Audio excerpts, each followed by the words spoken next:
Check one, two, three. Check, check, check.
Testing stream audio 1 2 3. Testing 1 2 3.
Good afternoon, Council Fortini checking in.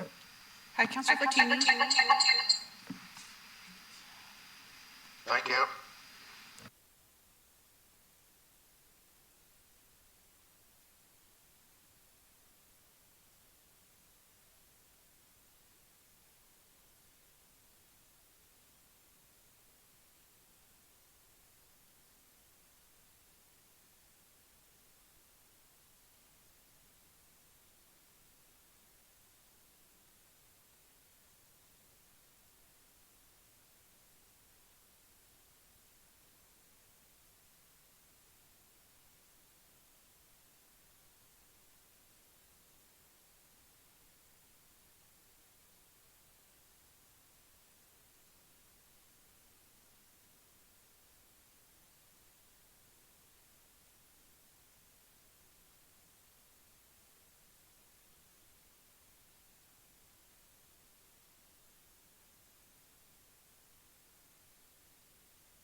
Test audio, check 1, 2.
Good afternoon, everybody. It's Monday, October 21st. Welcome to Planning and Development Committee meeting. I'll do roll call. Deputy Mayor Singh. Present. Councillor Santos. Present. Councillor Vincente. Present. Councillor Brar. Present. Councillor Keenan. Present. Councillor Medeiros. Present. Councillor Fortini. Present. Councillor Tour. Councillor Power. We are all here. Nobody's missing. Fantastic. Approval of the agenda. Members, we have before you the approval of the agenda. One additional item is 9.1, added by Councillor Santos around bike lanes, provincial announcements, and Councillor Brar and myself are piggybacking off of that with, we'll keep it around the provincial announcement with bike lanes. Councillor Keenan, I see you on the board. Thank you, Mr. Chair.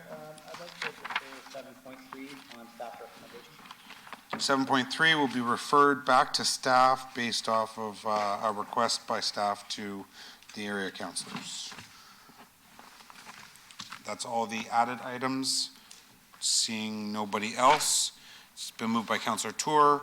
Approve of the agenda. All in favor? That carries. Declarations of conflict of interest. Any members like to declare if they have a conflict of interest? Seeing none. The consent Just- agenda. Clarification. Clarification, Councillor Santos. So if we could just put the discussion item, I sent it already to the clerk. Can we just make sure that that discussion item is reflective of what I sent? Proposed provincial legislation that would require municipalities to get provincial approval before building any new bike lanes that reduce lanes of vehicle traffic. Not just a general conversation about bicycle lanes. I just want to make sure we have this right. Mm-hmm. That might take me out, so I'll add a 9.2, general conversation around bike lanes, Okay, just in case. I think it's the same thing. though. yeah, What we're essentially wanting to do is the same thing, based off the provincial announcement, so. okay. Okay.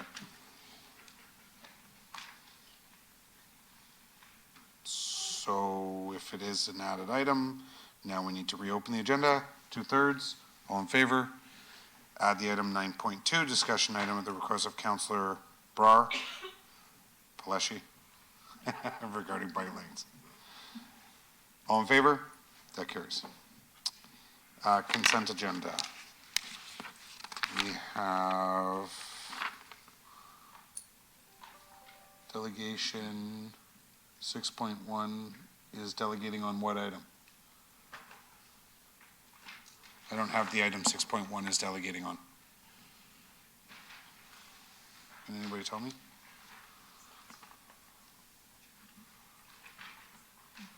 Delegation from Daniel Siegel, Siegel Construction. Al? Through you, Mr. Chair, just my quick read of the item. I don't believe it's associated with any item on the agenda. It's a development construction individual that's speaking to looking for some partnership with the city to deliver affordable homes, I believe. Sorry, Mr. Chair, I'm not familiar with it. Delegating, doesn't have an item.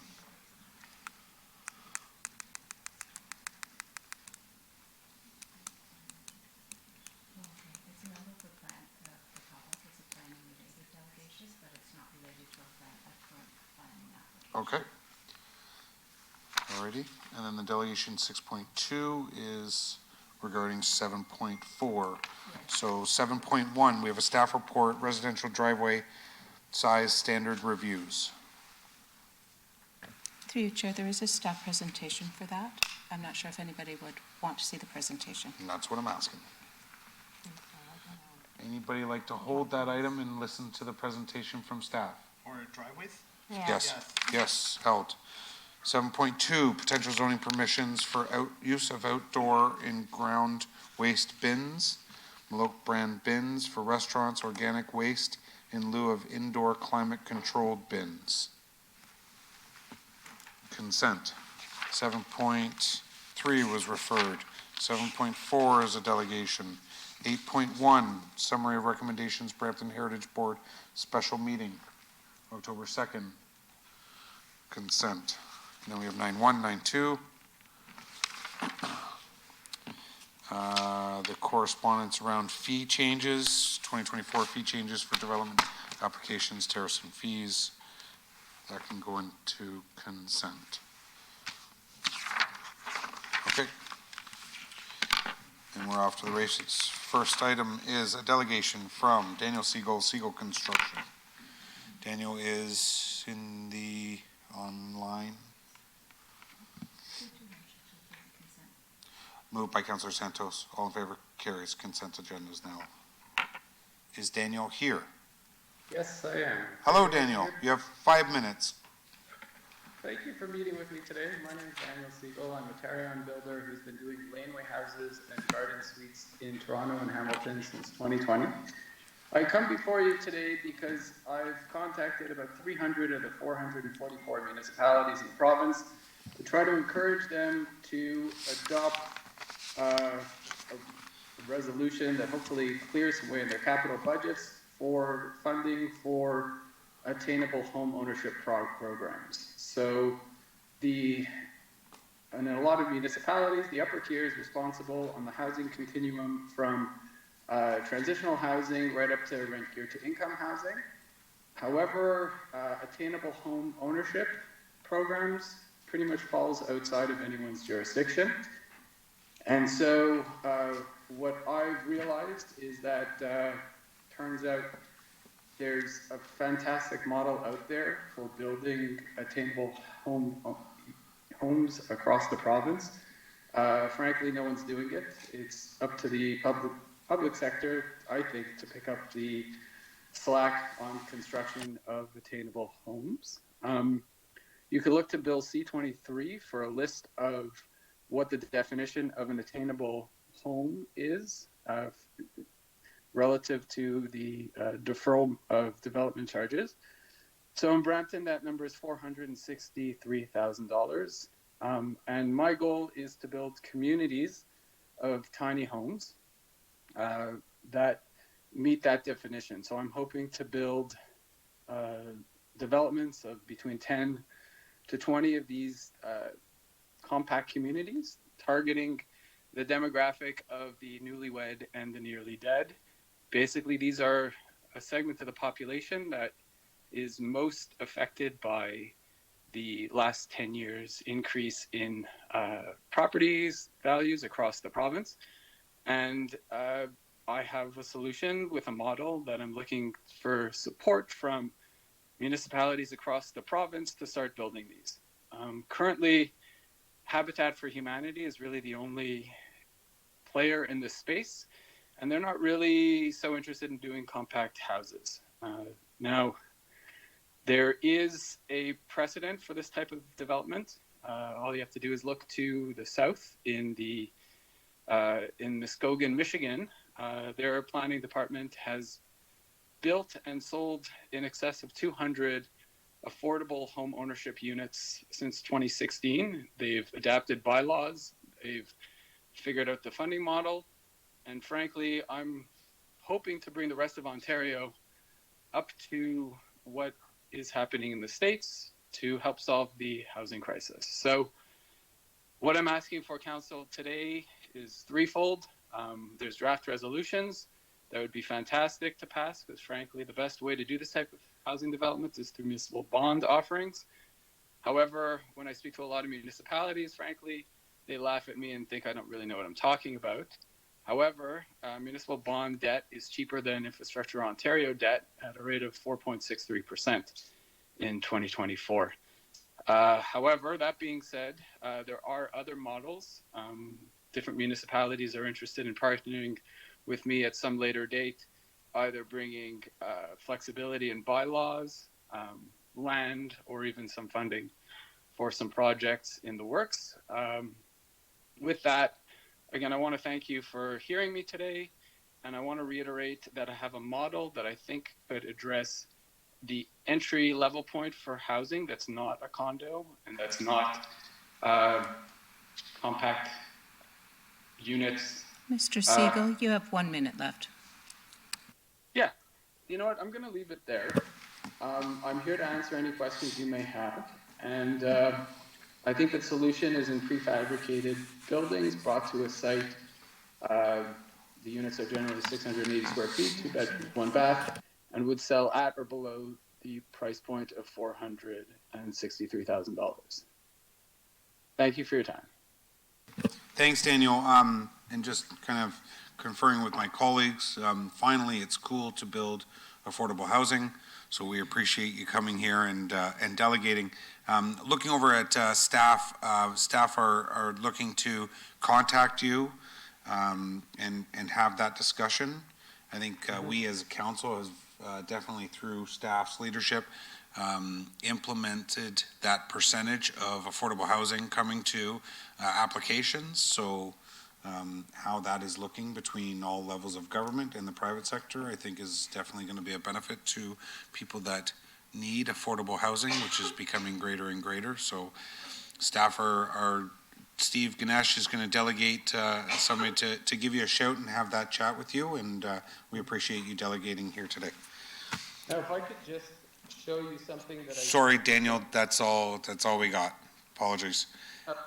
Thank you very much. It's been moved by receipt, Councillor Deputy Mayor Singh. All in favor? That carries. Our next delegation is Peter Cisco Watson Associates on the 2024 fee changes for development application tariffs of fees, bylaw in respect to planning and other municipal applications, bylaw 8596 as amended. Welcome, Peter. You have 5 minutes. Perfect, thank you. Good afternoon, everyone. Thank you for having me here today. I'm here to provide a high-level summary of the planning application fee review completed by our firm on behalf of the city. The objectives of the study were really threefold. First of all, we were looking to establish an understanding of what it is costing the city to process different types of planning applications. If we could go to the next slide, please. Secondly, we were then looking at those costs relative to the level of cost recovery that's provided by the city's current fee structure. And then the third objective was to develop options for the city to consider to potentially adjust the current fees and the fee structure to provide a reasonable level of cost recovery with respect to the services that are being provided. If we could go to the next slide, please. So the legislative authority for imposing or setting fees related to planning applications is Section 69 of the Planning Act, which gives municipalities that authority. And the key requirement under the Planning Act is that these fees must be cost justified by application type, as defined in the tariff of fees. And what that means is that cross-subsidization of fees between different application categories is not permissible under the Planning Act, and any discount from a full cost fee that's provided in one category cannot be made up by charging a higher than full cost fee in another category. Something to note is that fees imposed under the authority of the Planning Act are appealable to the Ontario Land Tribunal and can be done so at any point. There's no legislated or statutory time frame within which they would be appealable. They are appealable as long as they are in effect. The approach or methodology that we employed in undertaking this fee review is referred to as an activity-based costing methodology. And really with this approach, we are quantifying the cost of service by looking at the effort that's spent by staff across various city departments on the processing of planning applications. The approach also recognizes the indirect support and overhead costs, as well as the capital cost that the city incurs in the provision of these services. If we can go to the next slide. So understanding those costs, what we have done here is using the 2023 volumes of planning applications, identified what the cost of service were in 2023 in terms of processing that volume of applications. You see that summarized in the second column of the table on the right. The total cost of service, again, based on that 2023 volume of applications that was processed, were just over just under $11.8 million. When we then look at the fees that are currently in effect and the fee structure that's currently in effect, that would provide about $10.9 million of cost recovery. So that's a 93% cost recovery in aggregate.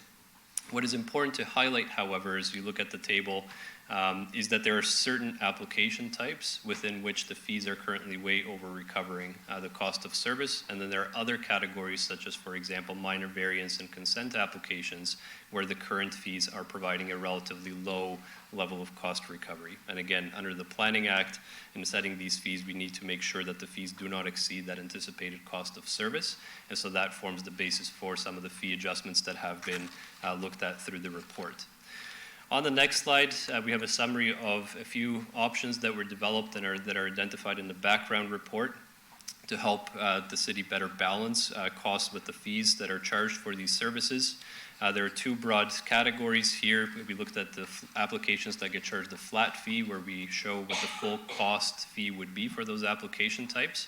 And then for applications that have a variable fee component, such as zoning bylaw amendments, draft plans of subdivisions, and site plans and draft plans of condominium, we developed 3 different options that would also provide a full cost recovery, just looking at potentially charging flat fees versus a different rate structure with the per unit fees, and reducing the maximum fees applicable to each type of application.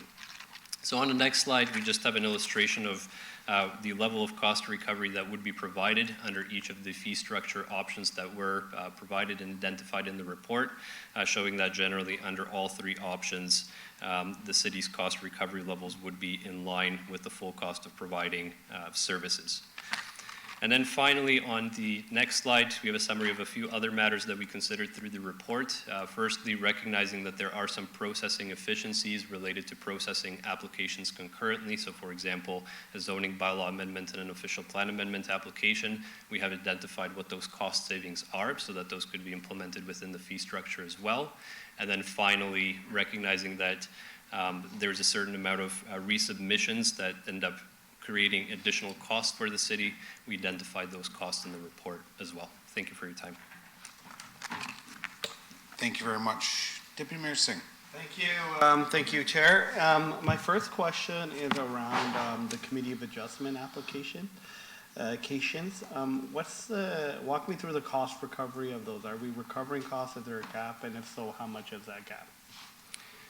Thank you for the question. So currently, the fees that are charged for minor variance and consent applications, which both go through the Committee of Adjustment, are not providing a full cost recovery. When we look at the minor variance applications, those are providing, the fees charged for those are providing about 15% cost recovery currently. And when we look at the consent applications, those are providing about 43% cost recovery.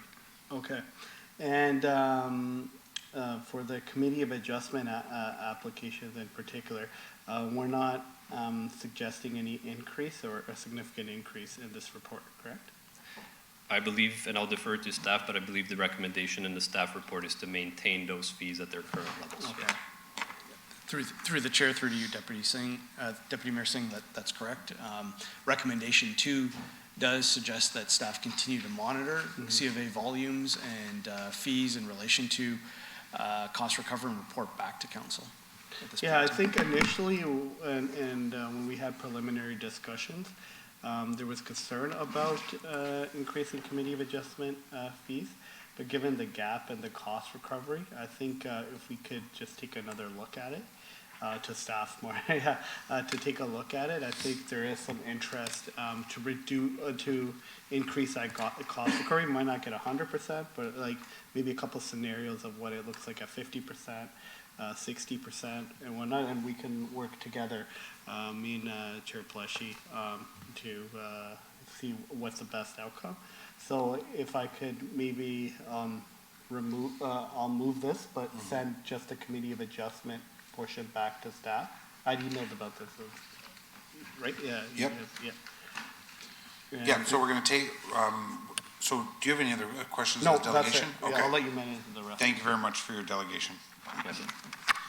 We'll bring the report forward, item 7.4, and then Deputy Mayor is asking for us to remove the Committee of Adjustment fees from the report, refer that back to staff. We'll work with staff in trying to figure out kind of the best way forward on the fees for C of A, and we're happy to move today unless there's other members don't see the balance of the report. Okay.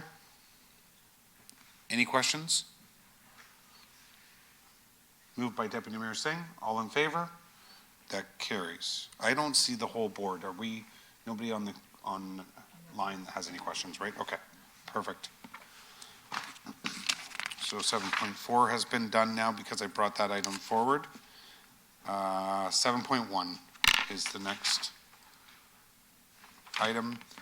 Staff report, residential driveway size standards review. That was held by Deputy Mayor Singh. Deputy Mayor Singh. Driveway widening. Is there a presentation? You held it. Oh, yes, Yeah, that's right. You wanted the presentation. I apologize. I can present on it. Yeah, please do, yes.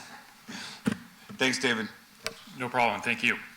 Good afternoon, my name is David Vandenberg and I'm manager in the Development Services Division. In my presentation, I will be providing an overview of the residential driveway size standards review report that is on the agenda today. Next slide, please. This report follows up on discussion that took place at Council this spring. So first in April, there was discussion of driveways and the need to ensure that they are sensitive to neighborhood context. To address that discussion, staff then presented potential new driveway standards for mature neighborhoods at a public meeting on June 17th. And when Council was considering the minutes from that public meeting, there was direction given to expand that to be a citywide review.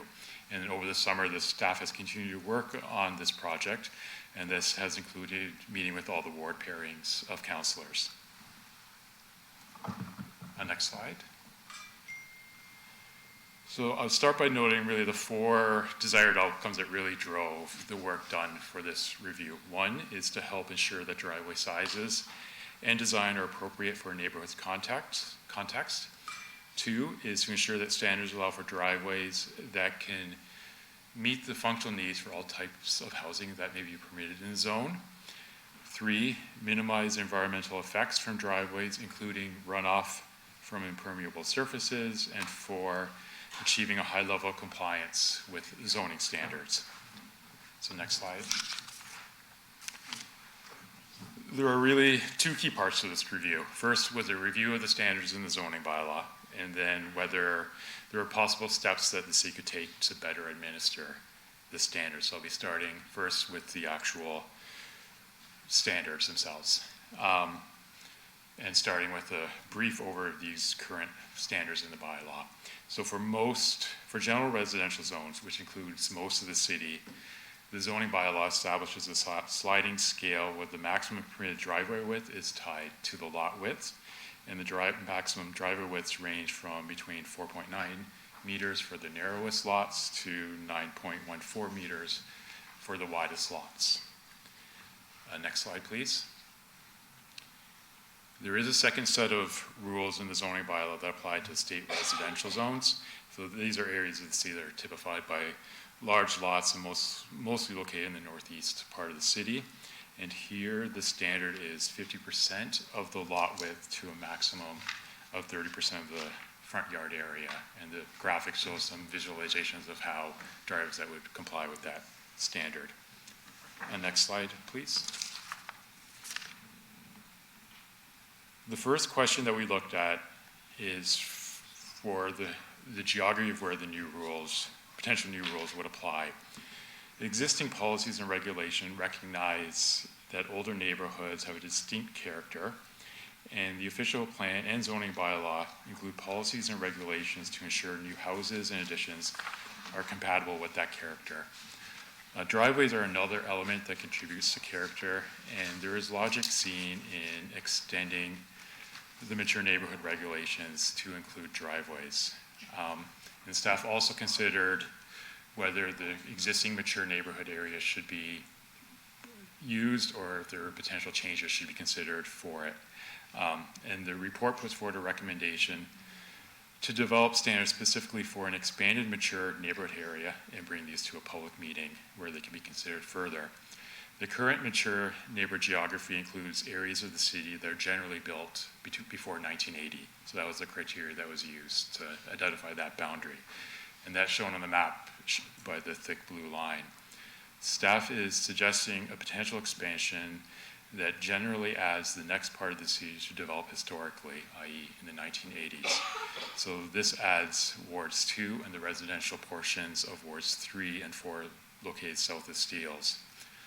As we move forward, a full evaluation of the boundaries will continue after the public meeting, with the recommendation report prepared for the updated standards to include a full assessment of the appropriate geography along with potential refinements to it. Next slide, please. For the standards themselves, similar to those presented at the June public meeting, staff is suggesting to propose a reduced maximum width for driveways in the expanded mature neighborhood areas compared to their current permissions. It is also recognized that one of the rationales for regulating driveways is to limit an excessive number of vehicles parked in front of a house to manage the impact of vehicles on the streetscape. Driveway length plays an equally important role as width in determining how many vehicles can park in a driveway. To address this, staff proposes that the updated standards include a maximum overall size for driveways, which effectively means that both length and width are regulated to better achieve the intended outcome of ensuring driveway sizes fit with the community character, and that minimum or environmental impacts and runoff is minimized. There are complexities in crafting an appropriate area standard that meets the noted character-related objectives, but also balances the need to provide enough flexibility to allow for functional driveways, particularly noting that the need for driveways to be long enough to provide access to the garage. Consideration also had to be given to certain areas and types of lots where the standards that may work elsewhere would not work. So examples of that could be estate lots on Main Street South, where the lots are very large and the houses are very far set back, and lots with rear yard detached garages. Further work is needed to craft and test new standards for these, and staff is working on those now and working to complete them so that the new regulations can be presented at a public meeting, and we're targeting that for December the 9th. Next slide, please. As noted, if council supports staff's recommendation, the next step will be to hold a public meeting on the updated standards. I would note that while these are being processed as a separate amendment to avoid delays and implement them as quickly as possible, the work on the driveway size standards is really a component of the larger comprehensive zoning bylaw review project, looking at all zoning standards, including the rules guiding how development can occur in existing neighborhoods. And if council adopts these new driveway standards, they would also be incorporated into the new comprehensive zoning bylaw. Next slide, please. How the zoning bylaw standards are administered and enforced are critical to the success of achieving their intent. The current administrative process generally consists of a number of elements. One is if a curb cut if the proposed widening requires a change to the curb cut, then a property owner will need to get a curb cut permit from the city. But if there is no change to the curb cut, there is no permit needed for widening a driveway from the city. Enforcement is done on a complaint-driven basis, and if there are infractions, they proceed through the court system if the infraction is uncorrected. And then there is licensing of contractors and requirements that they submit a security deposit to the city, which can be drawn upon if there are infractions. The city currently has significant numbers of driveways being widened in excess of the zoning standards, and this results in the need for enforcement action to be taken when complaints are received and frequent minor variance applications to the Committee of Adjustment. And the desired outcome that we're really looking to achieve here is to reduce the number of driveways installed beyond the zoning standards and increase compliance with the bylaw. Next slide, please. To achieve this outcome, staff considers the next logical step to be looking at requiring a permit for any driveway widening rather than only if it affects the curb cut. The benefit of a broader permit program is that all widened driveways would have to be reviewed to ensure that they comply with the zoning bylaw standards. It also offers more and better options for potential penalties for infractions such as through a ticketing system rather than through the courts. Moving to requiring permits for all driveways will require costs for the city to process and review the applications and generally administer the program. However, it can provide an opportunity to improve compliance with this zoning bylaw and help achieve goals related to neighborhood character and potentially lead to less need for enforcement action.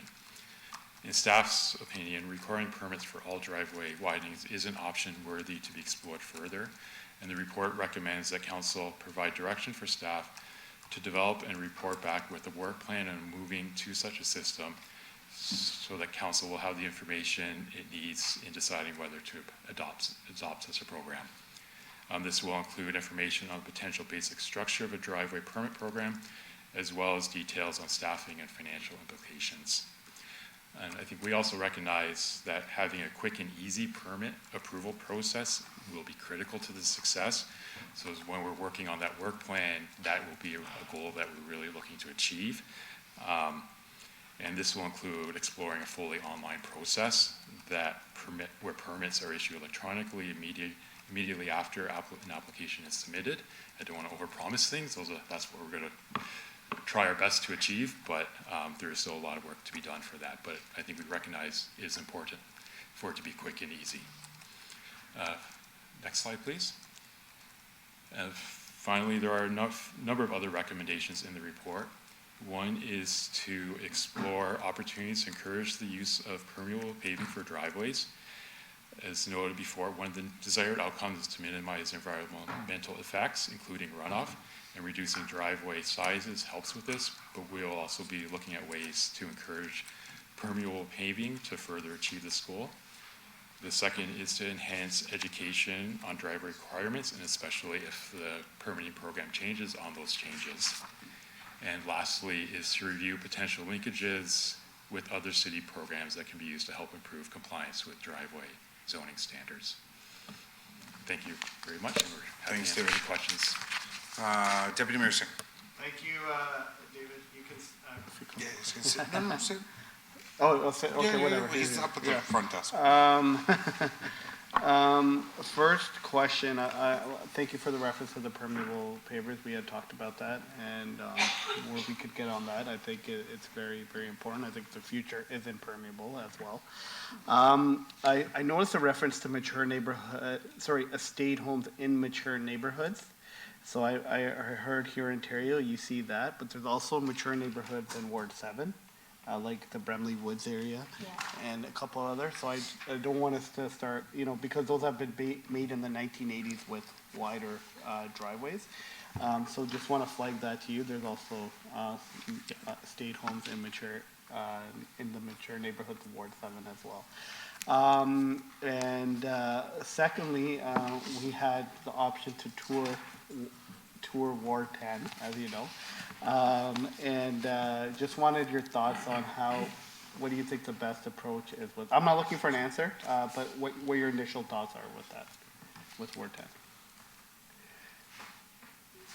Yes, well, on the first point, and thank you for that, the Main Street South was just an example of an area, but we'll also be looking at other areas where we need to have special rules as well, and we'll look at the ones referenced there. And I think on your second point, in Ward 10, in those areas, what is being performed in the report wouldn't change the standards there. It would or wouldn't? It would not change the standards there, so the current standards would still apply. The changes that would affect that area would potentially be to create a permit program where people would have to get approval to construct their driveway before they install it, whether or not they impact the curb cut. And ideally, that will increase compliance with the zoning bylaw. And right now we do see a lot of minor variance applications, and typically they are applications for driveways that have already been installed, and they're looking to legalize them, which adds complexity to the review of the applications. The hope is by having what we hope will be a very easy process to get approvals for the permit at the outset, that people will be seeking variances before they construct the driveways, which, So I want to add two things. One, the permitting process, we have to be just sensitive to the contractors because that's their bread and butter. Yep. So whatever the easiest, most streamlined way to do that, but I think that is the direction we have to move now. Like, I don't think anybody's going to deny that, so that's good. Secondly, committee of adjustment, I expect it to explode even more on driveways. Is there some bylaws we should look at for, I don't know if we have the power is the wrong word. I don't know in the current bylaws if we have anything where maybe we're only granting temporary through committee of adjustment with the eventual that this isn't forever. Because once the committee of adjustment application goes for driveways and that change is made, it's forever, right? And now people are seeing that and we're gonna have others apply. So is there a way we could, if, for example, temporary, what I see is accessible cases. Somebody has an elder in their home, wheelchair, they don't need it forever, but they might need a temporary one. And I personally helped with 2 cases with that. So maybe we only give them the option they can do temporary, or is that something we can look at, or we wouldn't be able to do that? yes, through the chair, we can definitely look at that. Right, so we're not granting any permanent as well, just an option. Yeah. Through the chair, certainly that's something we could look at, but just as we can all appreciate, the ownership of homes changes hands over its life cycle. So to grant something temporary, say for an elderly person, then you'd have to put in restrictions as to tying it to the legal ownership of the time of, or the applicant of that variance. So I would just caution as to how much potential administrative burden that might come with some of these temporary solutions, but certainly something we could look at. The other thing, if I could just quickly, and it goes back to the previous discussion on the committee of adjustment, the development application fees. Staff will be bringing forth a report for council's consideration on the committee of adjustment fees. One of the things that the city of Vaughan does is they impose a fee, and it's called an after the fact variance. So it's interesting in that it's a complaint-based fee, in that if enforcement goes out and sees a driveway that's widened, the fee structure for that variance is almost double or 3 times what the original variance cost would have been, because obviously the municipality has to incur enforcement costs, clerk's time to process that, and planning time to review it. That, in my mind, without speaking with my other CLT colleagues, is certainly a way to curb and change bad actors to good actors, and sort of incent, I think, what you're trying to get at, deputies, doing it right the first time. I think that would be a unique option to look at for sure. The reason I'm bringing up the accessibility, I understand what you're saying about temporary, but it works if you make it permanent, and that changes ownership as well, then somebody's grandfather, so anyways, I'll have you look at it, and that's totally fine. I have some enforcement related questions, but I'll leave that for enforcement, but thank you for the report.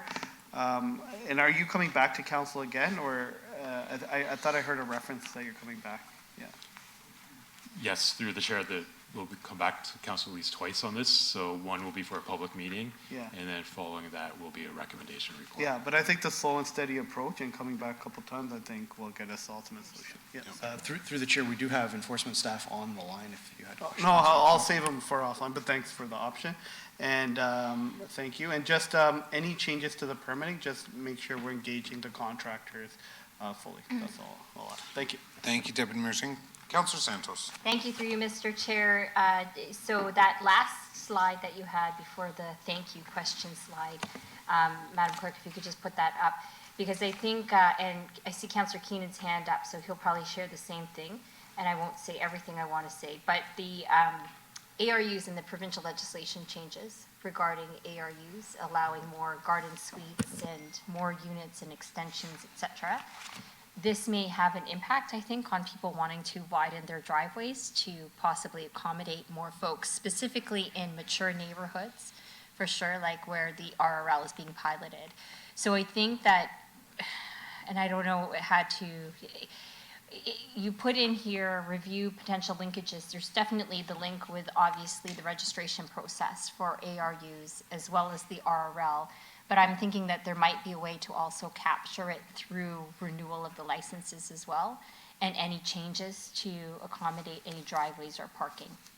And also, in addition, making sure that even preemptively, before some of these changes will happen, considering us letting all those folks know who have ARUs already or are applying for licenses for RRL about some of these driveway restrictions. Yeah, Through the chair, if I could just quickly comment, the public meetings that were mentioned in the staff report and David's presentation will be citywide.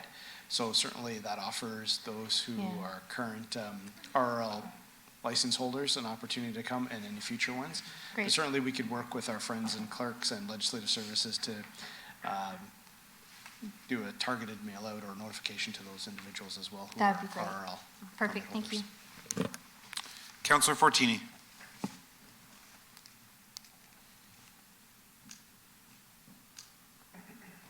Yeah, thank you, Mr. Chair. Just a second. Did I hear we're going citywide on this? Or did I misunderstand? Yeah, I think the question was a reference to a citywide notice, and yes, we would be publishing the notice for the zoning changes citywide. Because they affect such a large geography for the city, so they'd be publishing the paper. So perhaps just to speak further to that item through the chair, Councillor Fortini, while it is that the notice would be citywide, the recommendations here by way of this report are to affect the driveways only within the mature neighborhood areas, and to have an expanded mature neighborhood areas, but not to expand the mature neighborhoods to the entirety of the city. Well, I just don't get it. You know, the pipes, you know, we got like Peel Village, Ward 7, part of Ward 8, anything south of North Park, there only is one sewer, a storm sewer. They're all connected together. We don't have sanitary and storm. Now, if you go up Bramalea, Kennedy, Highway 10, all the pipes run uphill. Those sewers, when you go into the driveways, are connected to the same sewers. So this is what happens is it comes downhill, and these basement gets flooded. So I don't see why we're not going to go citywide, because those are the issues where we're having here in Peel Village and Ward 7, all the flooding. And we, you know, we said it many times. That's why I asked if a couple of engineers could be online when I met with staff to explain to me how the sewer system works. So if we don't go citywide, we're only doing the mature area, the water is coming from up a hill, goes downhill, and is going into our sewers. So how do we avoid all these floodings in the basements when our sewers can't handle it? And there's only one sewer there. They don't have storm sewer and sanitary sewers on the roads and in the homes. So I'd like to see the city-wide, because, you know, that's what's causing the flood. At the end, all the water coming from uphill, from wide driveways, are connected to the same sewers on the main roads. Or am I wrong, David? So I don't think staff should be answering that. I would just say, Councillor Fortini, this has been before committee before.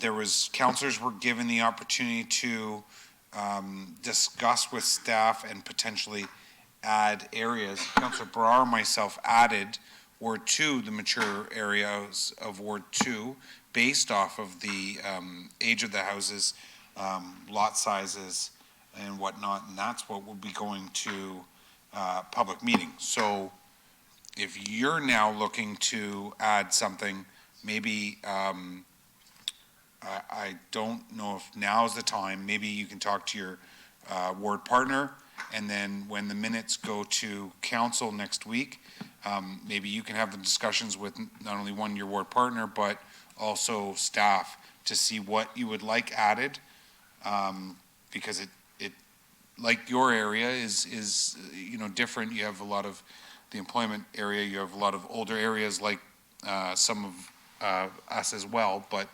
and then areas not so much with the buildings that you have. So I think that would be the proper way to tackle that for your area. You okay with that? Well, I appreciate what you're saying, but, you know, when I met with staff, I asked them to get a report how the sewers are connected. Because if we have, let's say, Ward 6 or Ward 9 and 10, they're connected to the same sewers of Ward 2 or Ward 7. Those sewers cannot handle all the water And that's why we're all getting all these floods in Peel Village and all. So if we're gonna do everything, it has to be statewide, because the water runs downhill, sewers run downhill. It needs to slope. And when it comes to a certain point, south of North Park, they can't handle it. And we only got one sewer there. We don't have sanitary and storm sewer like the newer areas. So we're not really helping all these residents that get flooded doing this. So, you know, I'll add it, but you know what, I can't support a certain area because the water's coming from uphill. But, you know, we should know that. It runs downhill. So, and it goes into the sewers, storm sewers, and it goes back into people's basements. And we just went through 2 floods, you know, 2013, and now we have 2 of them, one after another.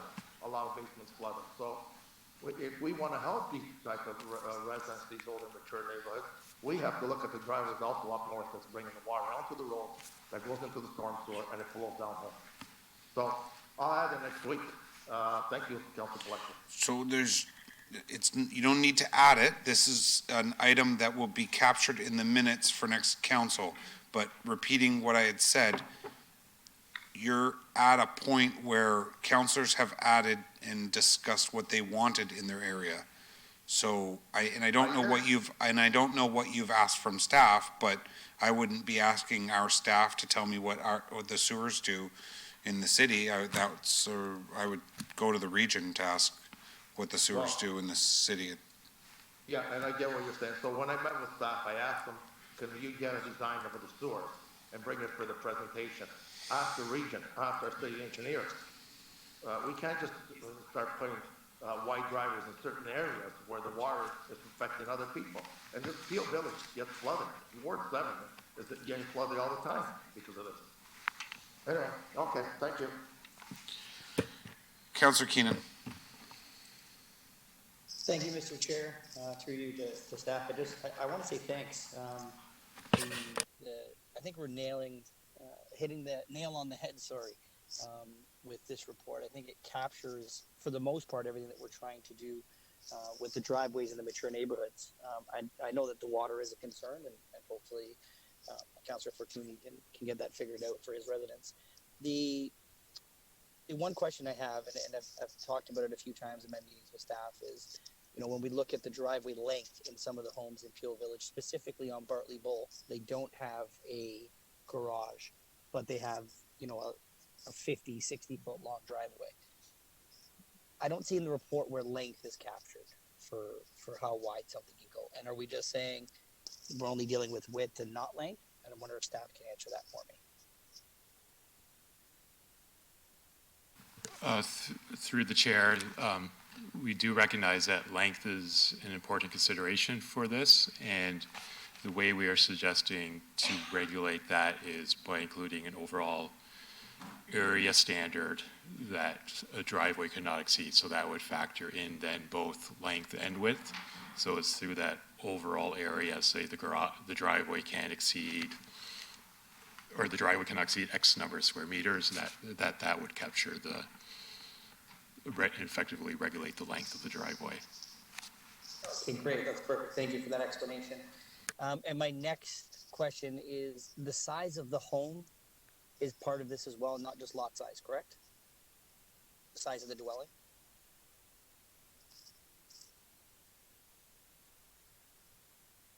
If, through the chair, staff in the report, it was noted that we had considered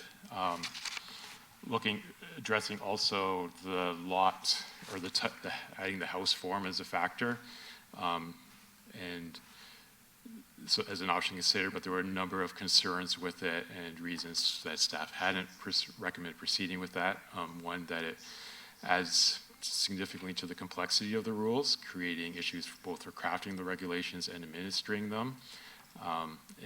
Also noting that the house form can change with addition and replacement houses, and such a regulation does not necessarily ensure that driveway sizes will remain consistent with the character of the area.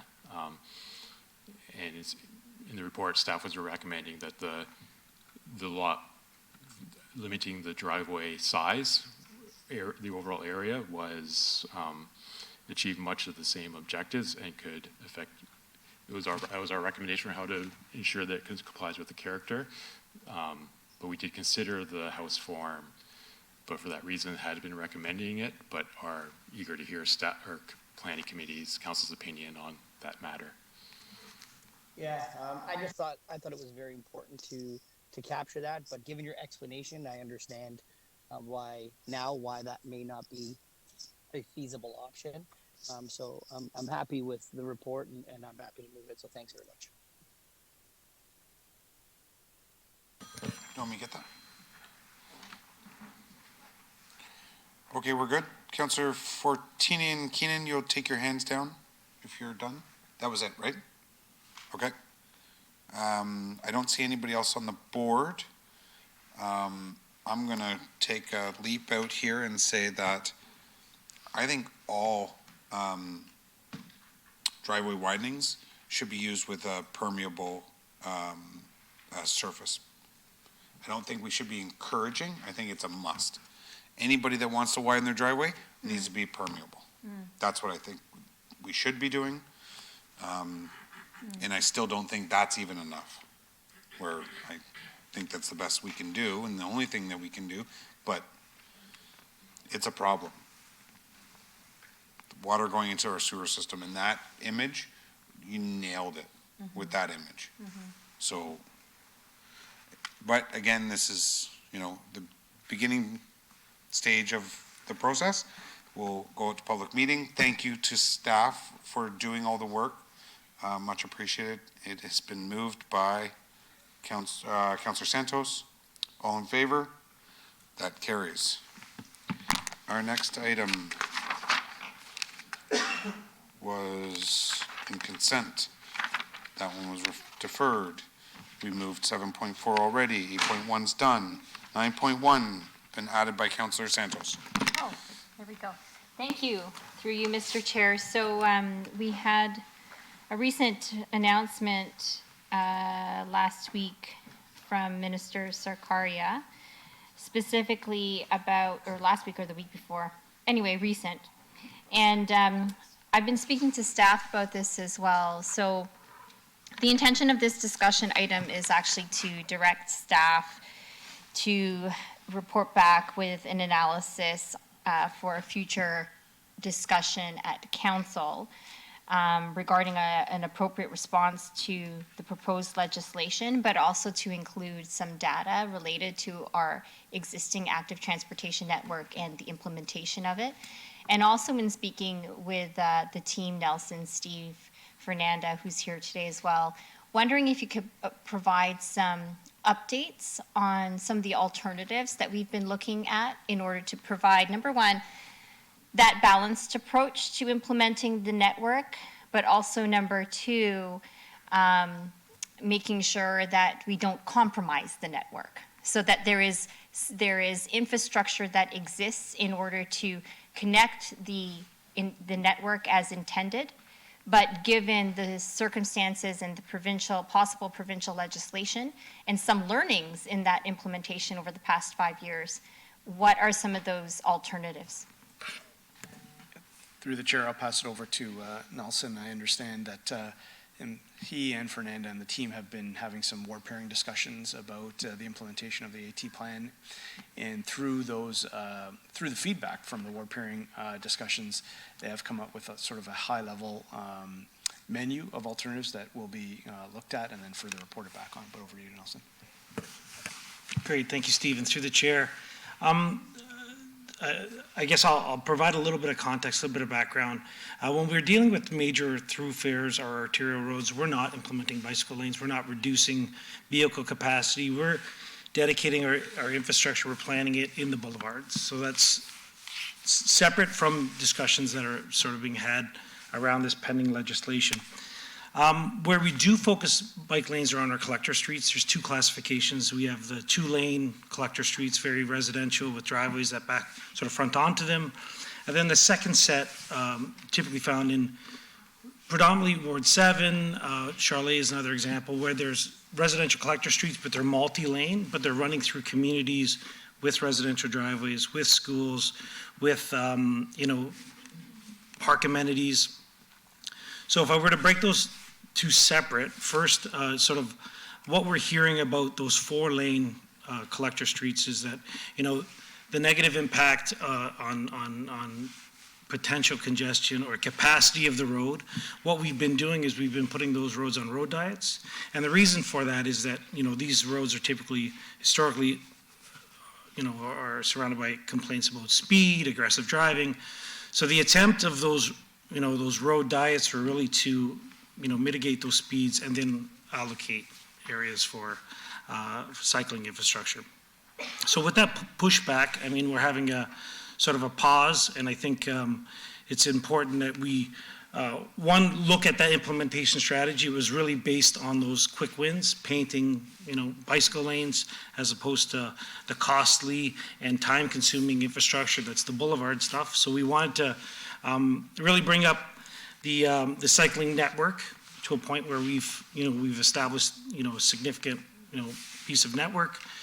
So I think it's time, you know, with the pushback we've gotten recently in this year, maybe have a rethink. So, you know, with that, we're looking at an update to our active transportation master plan next year, and we've have an allocation of funding for that in the proposed budget.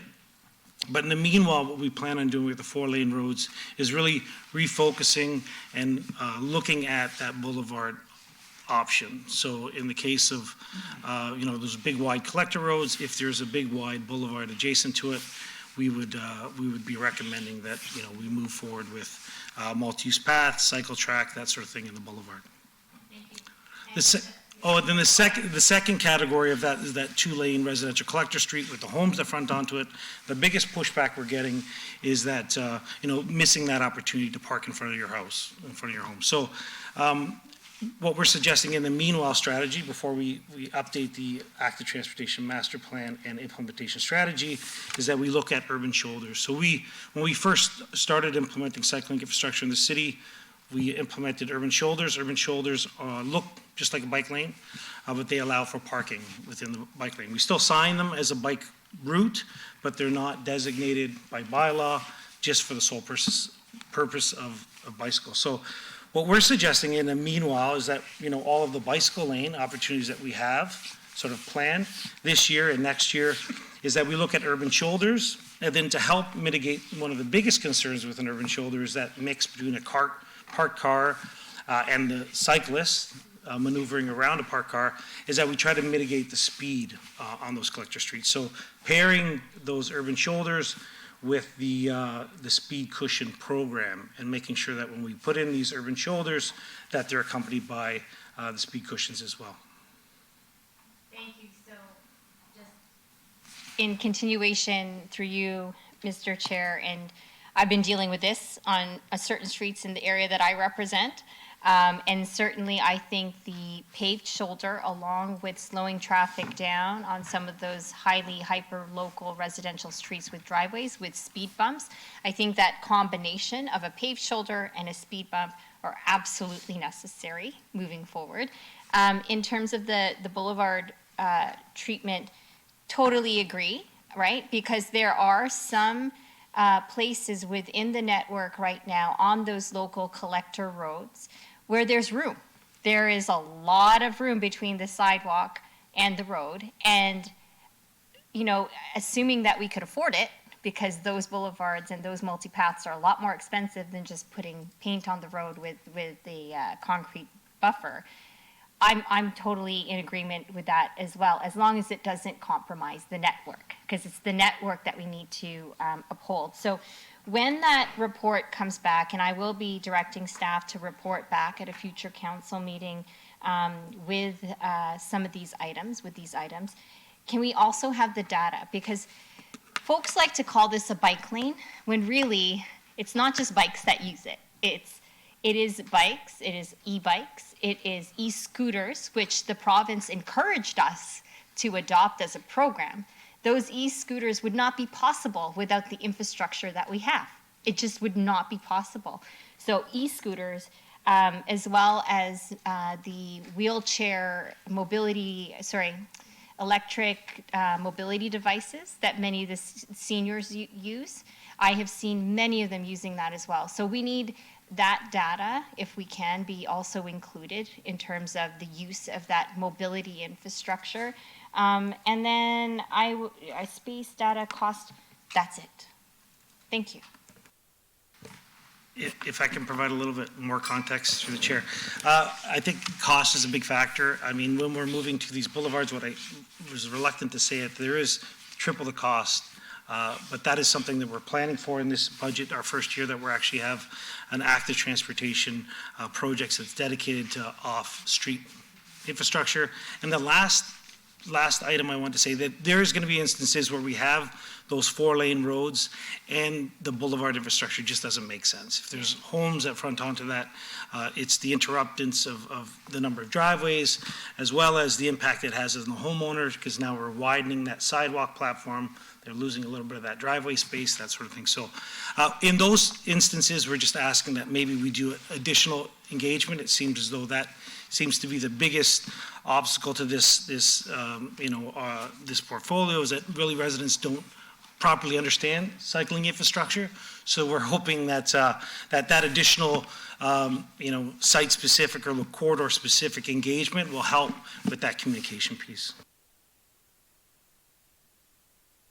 One final thing is that, yes, it makes sense on some of the boulevard infrastructure, but in some areas like in the Vaudin infrastructure in the area I represent, there is no space.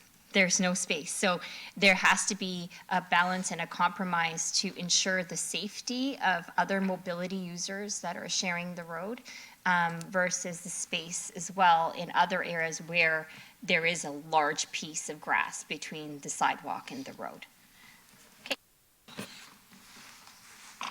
Thank you, Councillor Santos. Anybody else on this? Seeing none, this has been moved by Councillor Santos, that staff be directed to undertake an analysis to prepare for a future council discussion in response to the proposed legislation respecting bike lanes, including alternatives to bike lanes that may achieve the same outcomes associated with a balanced approach to transportation, and to include data on bike lane usage by modes of travel other than bicycles. Perfect. We're talking the same thing. Should we just? We can just. You're going to get pink shoulders. No, let's move this and then go on to ours. All in favor? Carries. Next item, discussion at the request of Councillor Brar regarding bicycle lanes. Thank you. Through you, Mr. Chair. So understanding infrastructure for bike lanes is definitely very important for Brampton. However, some areas, there are some safety concerns. Councillor Pelletier and have been discussing. So there's a certain road, Brisdale and Bovaird, where there's a Fortino, there's another plaza, there's, I want to say 4 entrances in that area. And, seeing bike lanes in that area, I think we would, be very concerned just because there's already a high level of traffic. I know Councillor Santos just spoke about traffic and safety, but at the same time, making sure it's that little stretch just from where the plaza from Fortino starts. But I think, we need to find other ways to make sure that we have bike lanes in appropriate areas like the arterial roads. But, especially looking at that area, that little chunk of area where there's a lot of traffic, I would not be comfortable with having those bike lanes in that area. So how can we make sure there's no disconnect with smaller roads and larger roads? So making sure that we have these arterial roads, that they have the infrastructure for these bike lanes before implementing something on these smaller lanes. And I'm going to hand it off to Councillor Pelletier. I know we discussed a lot about this, and we want to just make sure that we're moving forward in the right direction. Yeah, so I think, and Councillor Brar and myself have been pushing hard to have these bike lanes on our majors. We're talking to other levels of government. Sandalwood, we're working with the province and the feds to try and get this massive cycle infrastructure right across east to west. That's Sandalwood. Then we need to look at, and we've talked about it before, where we need these like the kind of the arteries of cycling right across the city. And what we don't like seeing are well, we're gonna put a bike lane here, but it's not connected to anything there or anything there. And I know it's kind of it's starting, and there's, you can see where it's going, and we're doing that because we just so happen to be in that area, repaving the road, and so it kind of makes sense at the time. But it's frustrating for a lot of the residents that are living there. The more and more bike lanes that we put on these roads that don't connect anywhere, residents are calling us, and our inbox is really starting to fill up with the complaints. So that being said, we want to, because we're just finding out that there's a bike lane now going into this area and part of the Van Scott area or something like that. So with this provincial announcement and with what we're really trying to do on our artery roads, the full Kennedy, McLaughlin, Chinguacousy, right across, Credit View Heritage, we have the pieces, they're into place, but we want that full connection before we go on to start these other ones, regardless of us being in the area and redoing those road surfacing. So with that provincial announcement, we want in wards 2 and 6 a full stop on all the bike lanes that are being put onto the road until we further understand, and that's why we fully support Councillor Santos's motion, so we can really understand what the province is trying to do there. Until we get that and some of this data as well, we'd also like to see some of that. And then we need to, Councillor Barr and myself, and why we're doing it in wards 2 and 6, is we need to get an understanding from the complaints that we're getting from residents. And it's residents that are now complaining to us, seeing bike lanes in other areas and not wanting them in front of their house. So, and I also understand what we're saying about, not putting bike lanes where there's driveways. Well, maybe that's something that we need to rethink.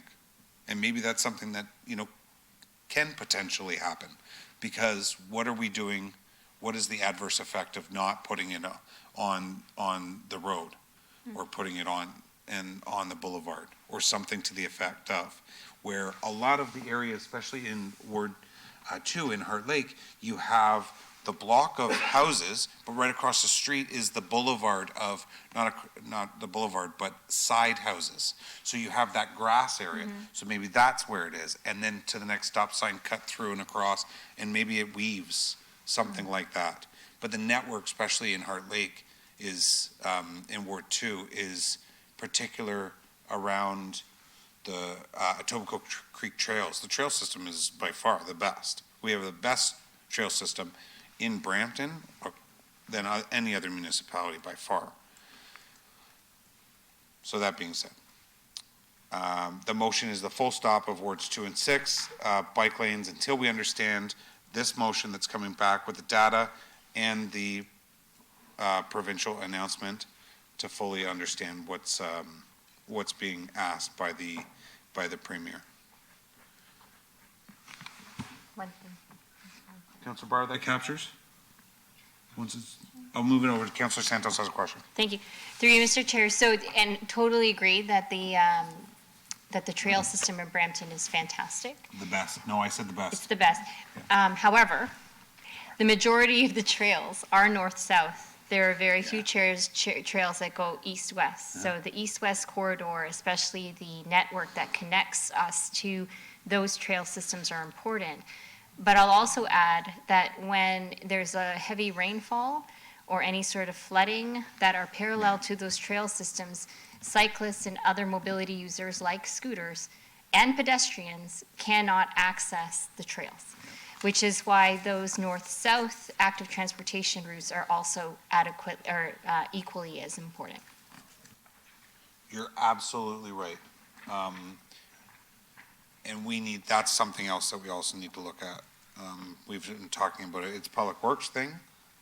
Our vehicles are down there in that trail causing massive ruts, which make that rainfall that much longer to clean up, right? So, Councillor Barr, you're good with that? Councillor Power? Thank you, and through you, Mr. Chair. I'm wondering if I can add a friendly amendment to your motion and include Ward 7 and 8 as well. So if we can include Ward 7 and 8 and put a halt to Ward 7 and 8 as well. Thank you. Appreciate it. For sure. That's a friendly. Commissioner. Through the chair, just for clarification, is it implementation of all new on-road bike lanes or all bike lanes? Like It's like paths and You're gonna whatnot, put a so I'm just hold on trying to. trails? see- Okay, No, just we bike just lane. on road. Councillor Barr?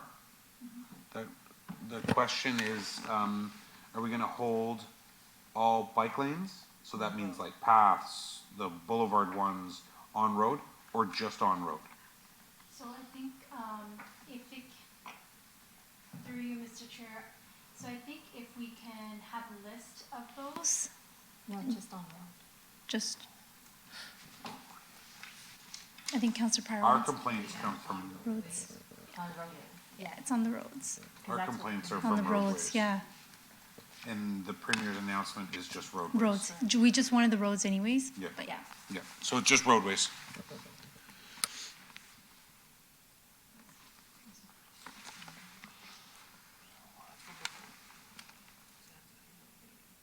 I think Councilor Fortini's hand's been up the whole time. But I'll, No, I'm on. I just you are on, okay, go ahead, you're up, Councilor Fortini. Thank you. Just thanks to Council Power. I was gonna add the same thing. What do we do now on North Park? I know there's lots of grass space and it's really good, but I've always said we should put them on the boulevard. We planted thousands of trees now. How are we gonna remove that space and to do the bike lanes and remove the trees? And the other thing is when we met with you, staff, we talked about Central Parkway. I know Central Parkway, one area, we have lots of green space around Chukuzi Park, but when you go on the other side, the fence is only 1 foot away from the sidewalk, and then you only got 2 feet of grass. So how do we implement that area? And I mean, I really want to thank you guys. I remember when we were talking in front of the driveways, Central, like North Finchgate and Greenbrier and Glenvale, everyone was complaining, you're putting bike lanes right in front of my driveways. So, you know, we got to really look at that. So what are we going to do now where all these trees are planted? And we got light poles in front, and we got stop signs, we got fire hydrants. So, you know, this should have been thought out back then, and, you know, we could always go back, but what are we going to do? Remove all the trees now on the boulevards? Or are we just going to go from future on and leave those ones where they are? Okay, Steve? Yep, through the chair, what I might suggest, Councillor Fortini, so we've been directed to bring back a report prior to the legislation being passed. I understand that legislation is going to be, our comments are due to the new provincial legislation on November 20th. As part of that report, we'll create a map to show opportunities for the lanes and boulevards, and that map will also show those areas of constraint whereby, and that can inform council as to what the cost might be to do retrofits of those boulevards, whether it be implications with utilities, trees, or whatnot. Okay, great. So I'm glad Council Power added Ward 7 and 8, and I'm good with it. Thank you, Council Fletcher. Thank you. Thank you, Councillor. Seeing nobody else, the motion is before you. The implementation of new bike lanes on roadways within wards 2 and 6, 7 and 8 be halted until such time as the newly proposed provincial legislation can be passed and the data that Councillor Santos was requesting as well. That information I think is really critically important. Use some of the wording that Councillor Santos was requesting to come back.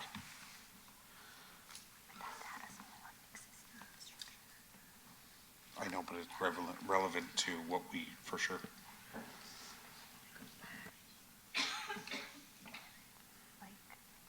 Land usage.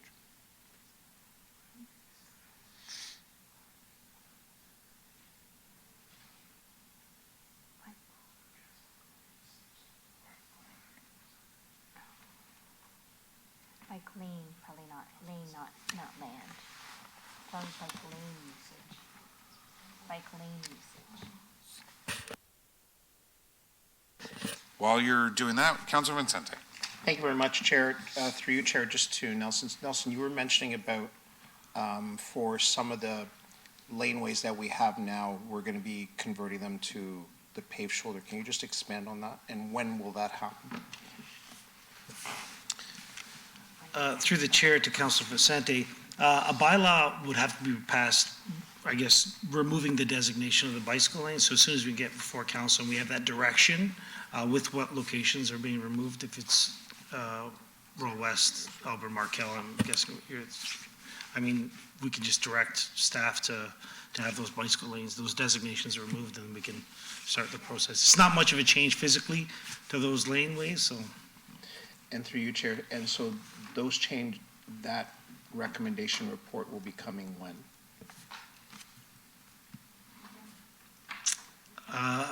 Unless someone's on Public Works is on the call, yeah, we'll have to consult with.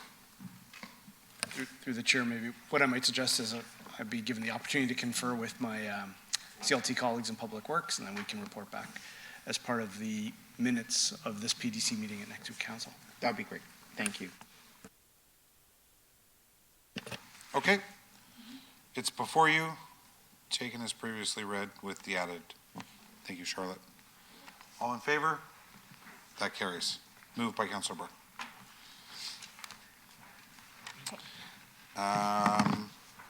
9.2 is done. Correspondence was in consent. Okay. Councilor question period. Any members of council have any questions related to anything that was on the agenda here today? Seeing no hands on the board, no hands present. Public question period. Anybody from the public would like to come down, ask any question that was on the agenda here today? Or anybody online? Anybody submit a question? To you, Chair, I don't see anybody online with a question, and I have none that have been submitted. Perfect. Adjournment's been moved by Councilor Power that we adjourn the meeting. Our next regular scheduled meeting is Monday, November the 4th at 7 p.m. I thought I saw a different date. Stay tuned.